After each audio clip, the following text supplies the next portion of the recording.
बहुत पुरानी बात है। एक गुरुकुल में कुछ छात्र पढ़ा करते थे। उनमें 3 छात्रों घनिष्ठ मित्र थे। वह साथ में ही बैठा करते, खाना साथ में खाते, भिक्षा मांगने भी साथ ही जाया करते थे।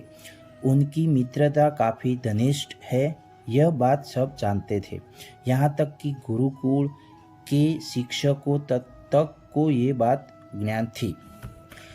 इसलिए शिक्षक उन तीनों को भिक्षा मांगने के लिए एक साथ ही भेजा करते थे। उन 3 मित्रों में 2 पढ़ने में काफ़ी होशियार थे, लेकिन एक पढ़ने में थोड़ा सा कमज़ोर था, किंतु वह व्यवहार में चतुर था। बाकी 2 मित्रों के पढ़ने में काफ़ी कार्यकुशल होने के कारण तीसरे को कई बार बाकी छात्र शर्मिंदा किया करते थे, लेकिन वह फिर भी उन्हीं मित्रों के साथ रहता था। धीरे धीरे तीनों मित्रों में से पढ़ने में होशियार दोनों मित्रों को अपने ज्ञान पर काफ़ी घमंड होने लग गया था। तीसरा मित्र उन्हें समझता कि अपने ज्ञान पर इतना घमंड न करो, ये ठीक बात नहीं है। घमंड करने वाले का अंत सदैव बुरा होता है। लेकिन विद्या और ज्ञान की घमंड में चूर दोनों मित्रों ने अपने तीसरे मित्र की बात न मानी और उनका अहंकार दिन पर दिन बढ़ता ही चला गया। अब तो वह अन्य सहपाठियों के साथ साथ कुछ गुरुजनों की भी अपमान करने लगे। इन हरकतों पर उनके तीसरे मित्र ने बहुत समझाया, पर वो नहीं माना। एक बार तीनों मित्रों एक गांव में भिक्षा लेने गए तो वापस आते हुए शाम हो गई। अब उन्हें वापस अपने गुरुकुल जाना था, लेकिन वह दूसरे दूर थे।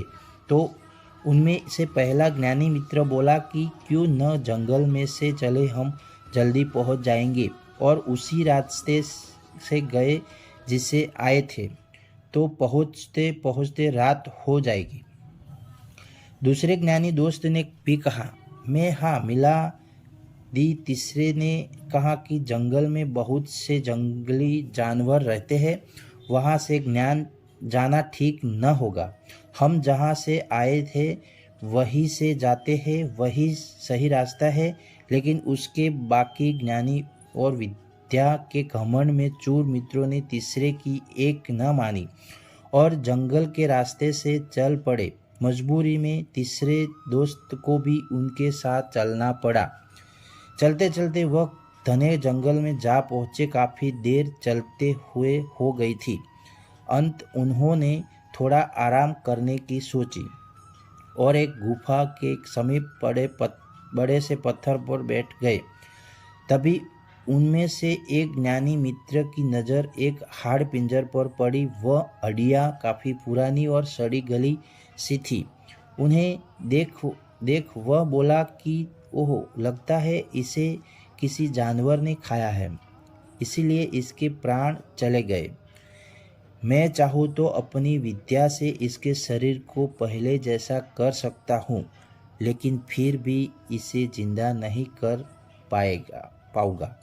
ये सुन दूसरा ज्ञानी दोस्त हंसा और बोला कि बस इतना ही, मैं तो इससे प्राण भी फूंक सकता हूँ।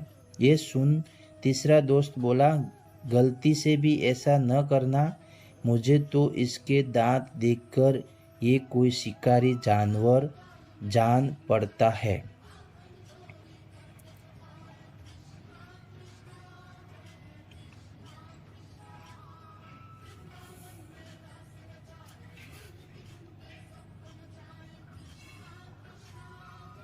थैंक यू, धन्यवाद।